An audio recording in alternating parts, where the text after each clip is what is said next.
honey. Hey, honey. I got these for you. You got those for me? Flowers again?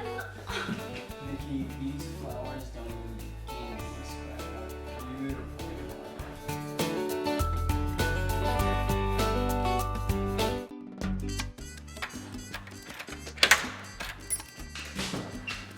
are. Oh, hey, honey, I got these for you. Oh, thank God. I need a new tampon stat. So then, baby, the other day, I was watching this episode of Sex and the City. And even though sometimes I think it's really shallow and it's a really dumb show, there are just other times where I think it's so deep and it really is true to real life. Because Carrie's like a writer, you know? She knows what she's writing about. And sometimes she really knows exactly how to pull your heartstrings. Because they were talking about this relationship in an episode, and it felt kind of like our relationships because they were soulmates. Soulmates, like we're soulmates. I love you so much. We're just like an onion. Our relationship is so complicated, but it's so good. I love you to pieces. Come here, baby.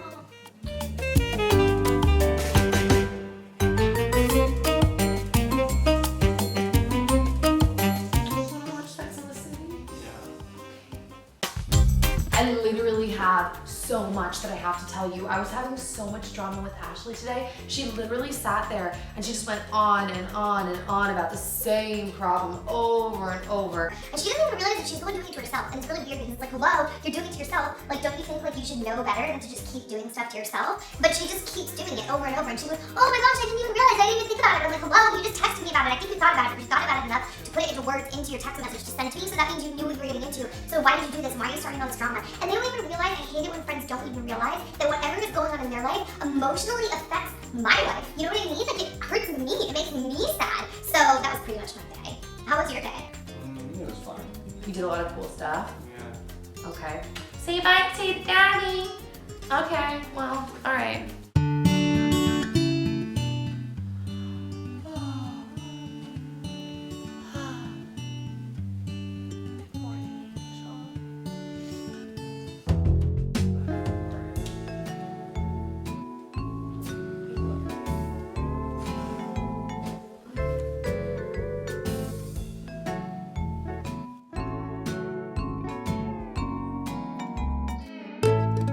I am so excited for this race. Me too. I love racing. Here's your cold water. Thanks. Fresh out of the fridge. I love race car driving. You're still watching the race? I don't even know what's going on. Can't we just watch something else? I can't stop it once it's already started. Please, like Top Model or something. You're recording it. I don't want to watch this. It'll be over in like 2 hours. Oh my gosh. Hello everyone! Marriage expectations versus reality. Oh man. Okay, so before I jump into today's How to Be Happy January video, there are a couple things that I wanted to address at the top before I kind of talk about everything else and we have our nice little chit chat. Okay, so the first thing is I obviously didn't stick to my schedule last week. Besides the fact that I was sick and I was dealing with all of that. Also, if you watched my Vlogmas series, then you know that I'm actually about to be releasing a tumbler cup. It's actually sitting on the desk behind me. Let me grab it and show you. Ooh, and it's been kind of crazy because dealing with shipping and figuring out the sales and all of that has actually been a lot more work than we expected. And PS, by the way, it may be coming out this week, so yeah. Okay, and the other thing is, speaking of a schedule, while I am going to try to continue to upload Wednesday, Friday, and Sunday for the remainder of this series, the chances of me falling off of the bandwagon again are very high. Dan actually has told me before that he doesn't think I should commit to any kind of schedule because the life of a YouTuber, our job is so different every single day. Like, things just change a lot and we're dealing with different things that it's really hard to commit to a certain set schedule. We're not like a big team. There's not really like a YouTuber handbook. I'm kind of just, you know, figuring it out as I go. And the other thing is, I would rather make a video that I'm proud of and that I feel like has the message that I want to deliver in the video than just like putting up a video for putting up a video's sake. So this week's How to Be Happy January theme is relationships. Now, I don't know about you guys, but for me, relationships are one of the hardest things for me to deal with, like, in my life. for so many reasons. Oh, relationships, how complicated you are. It actually brings to mind this joke that I heard Joyce Meyer say when she was doing one of her teachings. She said that when she's walking around her house and cleaning up and listening to worship music, it's really easy for her to be loving and kind to people, but that's because it's just her in her house with her worship music. But when she brings other people into the mix, that's when it gets harder to be holy and loving and all of that. Now, relationships are hard, I think, for so many reasons. I think the most obvious main reason is that we're all so different. Everyone is raised with completely different backgrounds and sees the world through a completely different set of glasses. Different upbringings, different cultures, different rich, poor, education, no education, abuse, and the list goes on and on. And that actually brings me to, I guess, the point that I mentioned in my last two videos, which that is why you will never agree with everything that anyone ever has to say, because people are too complex. People interpret things differently based on a variety of the different lenses that I mentioned they're wearing. Now, if you're like me, at first that can be kind of scary, and it can kind of make you feel alone and kind of make you feel like you were right all along and nobody understands you. But the funny thing about people and relationships is the duplicity of how simple and complicated we truly are as people. So I was Googling emotions because I couldn't remember the statistic, but I had an acting teacher once who told me about this. So I was Googling emotions and I landed on psychologytoday.com, and according to the website, there are only approximately 4 to 8 basic human emotions that we all feel. One psychologist, Robert Plutchik, says, hold on, that there is joy, sadness, trust, disgust, fear, anger, surprise, and anticipation. But they have found that the face is able to make over 7,000 different facial expressions. Simple, yet complicated. I think that we all tend to buy into the lie that we're special, that we're alone, that we're the only ones who have ever felt the way that we're feeling. But we're not alone. If there really are only 8 basic human emotions, then it's safe to say that everything that you're feeling, that I'm feeling, that we're dealing with, everyone else has dealt with and felt before too. The characters and the places change, and some people have to go through horrific things that you and I will never have to go through, but you felt fear, you've been angry, you've been sad, you felt those emotions. They're universal and they connect us. The problem comes in when we focus on the details that make us different, the details that make you feel separate from other people, one of the 7,000 details that make you feel alone. Everyone's rocking. Everyone is walking their own rocky yet beautiful path, and they're wearing their own unique set of lenses, but we are all walking that path on this earth. A path that is similar enough to yours for you to not feel alone. All of us have experienced joy. All of us have experienced surprise. All of us have experienced anticipation. And for me, I want to work on focusing more on supporting other people where they are, focusing less on the details that separate us. And I want to stop having so many dang expectations that are measured against my own personal glasses that I'm wearing. And I really want to focus more on the things that make us alike. Now, you might be like, Nikki, what the heck? I thought you were going to talk about marriage. Oh, that was a burp in the middle of a sentence. Anyways, you might be like, Nikki, what the heck?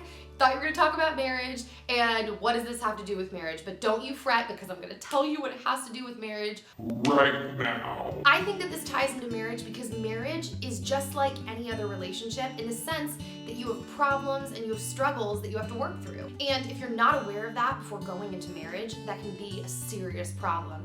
But marriage is also different from any other relationship because the two separate paths that you are on before you're married have to converge into one in order to work. And that's hard, and that takes work because of all of those other reasons that I mentioned before, and because of the different set of glasses that you go into marriage wearing that you never really take off. Now, the video at the beginning was obviously light and just kind of a joke, but I wanted to use that video to segue into a discussion about expectations. Now, usually Usually I think of expectations as something that is bad. We set our hopes high, so high that they can't even be met. Or even if we don't set our expectations high, we've still like made this whole scenario in our head that will never actually play out that way because we're not psychics and life doesn't work that way. So you still end up setting yourself up for disappointment. But that being said, I do think that there are some expectations that are good and that one should have in mind when going into marriage. So I'm gonna list out those expectations, but before I do, keep in mind, I am only 27 years old and I've only been married for 7 years. So while I'm gonna try to act and sound like I know what I'm talking about, I probably don't, but these are my thoughts on the topic. Expectation number 1, expect to be together forever. Expect that you are genuinely only going to be married once. Now, I totally know that sometimes life happens and marriages just don't always work out. But I think that in general, if you approach the idea of marriage as something that will be forever, and you don't just look at dating as like this light venture, and you really choose to look at people as potential life partners, then you are on the right path. Now, I know that this may sound counter to what I was saying in the beginning about not focusing on the details, but what I was really talking about when I was referring to that was the idea of nitpicking, like finding things to be disappointed in or finding reasons to feel alone. But when it comes to picking a life partner, you need to expect to be together forever, so you need to really narrow down what are the things that could make someone a potential life partner. Now, one of those things you guys have probably heard me say before is spiritual oneness, believing the same thing. Now, because I think that spirituality and a relationship with God is like the most important thing in life, I believe that if you're looking at forever, raising kids, going through hardships, really making it through the long haul, that believing the same thing is crucial. I actually heard Rick Warren quote a statistic from Marriage Magazine on a podcast I was listening to today. Actually, just kidding, it was a YouTube video. But the statistic said that 1 out of every 2.5 marriages ends in divorce. But when the couple believes the same thing and they walk out their spiritual practice together at least 3 times a week, so going to church, or reading their Bible, or praying together, that statistic changes from 1 in every 2.5 marriages to 1 in every 1,105 marriages. So ending in divorce, you get my point. So the statistic drastically changes. Now, I guess one could argue that maybe that's due to religious pressures, and I know everybody is in a different boat and everybody is different situations, so maybe that is the case for some people, but I know that I can say in my boat that after 7 years of marriage, believing the same thing as the person that I am married to is so amazing. It's amazing because even though we are so different in so many other ways, we come together on those core beliefs and we believe them regardless of each other. We didn't change for each other. So basically, being realistic and expecting to be married forever is a good expectation. Expectation number 2. What am I doing? Expectation number 2, expect that there will be hard times. All right, now this is not to say that you want to go into your marriage like looking for negative things or looking for hard times or things to get down on, but I think that if you go into your marriage expecting that there are going to be hard times, there are going to be times where you look at that person and you just don't think they're as cute and it's just going to be seasonal, then it's going to keep you so much more sane. And there are going to be times where you even disagree completely with the person that you're married to. I've said this before on Ask Nikki, but my mom and my dad actually really get along very well, and I'm just really glad that my mom instilled this concept into me, because I remember when I was younger, we were at a gas station. Actually, I wasn't even that young. I might have already been married at this point. I don't think I was. I think I was a teenager, but we were sitting in the car at a gas station and my dad got out to pump the car and she was like, "Oh my gosh, your dad is just so cute." And then she said, "And you know what's funny about marriage? We have been married for a long time, and there have been times where I look across the table at your father and I'm like, oh my gosh, who did I marry?" And then there are other times where I look across the table and I think, how did I get so lucky? Why did he marry me? He is so cute. Marriage is seasonal, and that's just how it is. It's hard, just like life. And I'm so glad that my mom gave me that perspective, because when times have gotten hard, I'm not sure if I would have known whether to stay or to bail. Because life gets hard, but knowing that life gets hard and life gets great and life is seasonal helps with those hard times so much. All right, number 3. Did I do that right now? There we go. Expect for them to be your best friend. Now, I think that this is something that everyone goes into marriage expecting, but I think that it's something that we don't always necessarily act on, and during different seasons, it takes more work. Now, I made the joke in the beginning of the video about me blabbering at Dan and him not listening, and it was a joke, and like sometimes it's like that because we're around each other a lot, and we have been together for a long time. But in general, we really are each other's best friends. And we really work to protect that. You don't talk crap about your best friend because they're your best friend. And sometimes when I get really mad at Dan, it's a struggle not to turn around and bitch to someone else about it, but I genuinely strive not to because I don't want anyone else to be my best friend. I want Dan to be my best friend. He's my homie. That's not to say that if we're having a problem that I won't go to another friend to ask for advice or encouragement, but I'm very choosy about who I go to because I'm not gonna go to a friend who would turn around and they're gonna be like, oh my gosh, girl, I can't believe he said that to you. Like, that is not okay. I don't know why I'm doing this voice. I don't think anyone I know talks like that. I'm going for advice and support and encouragement. I'm not going to talk crap behind my best friend's back. I know I'm saying best friend a lot, but it's not, and the thing is, it's not because I'm trying to be fake. It's because I'm genuinely trying to protect our relationship and make sure that he stays my best friend. And we are really protective over our time together. Someone can't be your best friend if you don't make the time to like catch up and do stuff with them and be intimate and close. And marriages work the same way. So expecting to be best friends, in my opinion, is a good expectation to have. Okay, so the last thing I wanted to say, I am not trying to tell everyone that the goal of life is to get married. Some people don't ever want to get married. They want to be single forever. Maybe that's kind of the same thing, or it's just not for them, and that's okay. You do you, but that's just kind of my thoughts on expectations in marriage. All right, so that wraps up my blabbing. Bowser, stop barking. As usual, I've been loving reading all of your comments and your guys' support to me during this series, and during all of my videos, but especially during this series, has been so overwhelming and amazing. It actually made me cry the other night because a couple of people were leaving like some more mean-spirited type of comments, and someone came in the comment section and they said that they never like leave comments, but that when they were reading those comments, it made them really sad to know that I was gonna be reading those comments, and it just, I don't know, it just made me cry because I just felt so supported by you guys and I felt just really awesome. And while I know it is kind of awkward to address like hate or negativity, which is something that I haven't ever really done a whole lot of in the past, I just wanted to say that because I wanted to let you guys know that I appreciate you and your support and your comments. I'm reading them and I just wanted to let you like verbally know that I appreciate it. Especially because I have been spilling my guts on here lately. Also, last thing, I'm not trying to discourage any of you from having like different opinions. If you completely disagree with everything I say and you feel like saying that in the comment section, go ahead and say that because different opinions are welcome, and I definitely am not the knower of everything by any stretch of the imagination.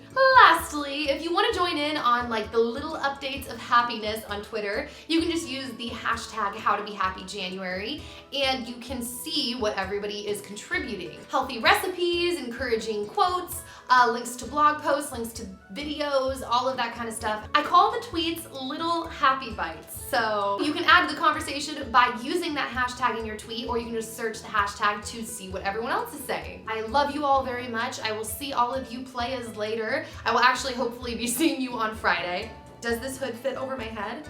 It does. Should I like get up and do a goodbye dance? I'm trying to decide if that's what I want to do right now. I wish I had some like, should I put a jam on?